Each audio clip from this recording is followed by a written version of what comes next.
ऐक, संकेत मागतोस ना आमच्याकडून? रोज नाही पण कधी कधी मनातून विचारतोस, माझी वेळ येईल ना? मी योग्य वाटेवर आहे की नाही? मग पुन्हा शांत होतोस, कारण तुला वाट पाहायची सवय झालीये. तू खूप वेळ वाट पाहिली आहेस उत्तरांची, बदलाची आणि थोड्या दिलास्याची. लोक म्हणतात धीर ठेव, पण धीर ठेवणं किती अवघड असतं हे फक्त वाट पाहणाऱ्यालाच कळतं. तू अनेक वेळा निराश झालास, मनातून कोसळलास, पण तरीही कोणालाही दोष दिला नाहीस. हे सगळ्यांना जमत नाही. कधी कधी तुला वाटतं सगळे पुढे जात आहेत आणि तू मात्र तिथेच थांबलायस. पण नीट ऐक, सगळे पुढे जात नाहीत.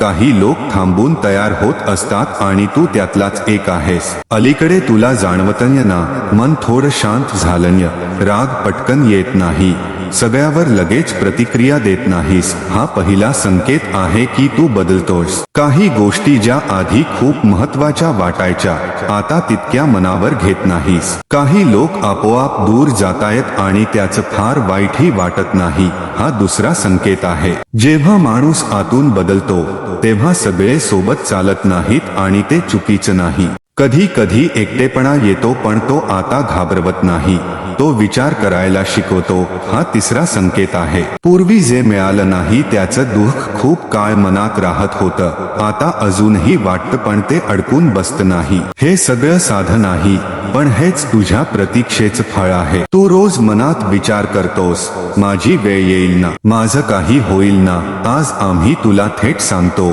तू योग्य वाटेवर आहेस. प्रतीक्षा म्हणजे शिक्षा नाही, प्रतीक्षा म्हणजे तयारी. तुला माणस ओळखायला, स्वतःला समजायला आणि जे मिळणार आहे त्याची किंमत कळावी म्हणून ही वेळ आहे. जर सगळं लगेच मिळालं असतं तर कदाचित तू आज जसा आहेस तसा राहिला नसतास. आणि आज तू जसा आहेस तोच तुझा सगळ्यात मोठा बदल आहे. तू शांत झालायस, कमी बोलतोयस, विचारपूर्वक चालतोस. हे योगायोग नाही, हा संकेत आहे. आता मोठं काही करायची गरज नाही, फक्त एवढंच लक्षात ठेव, आपलं काम प्रामाणिकपणे करत राहा.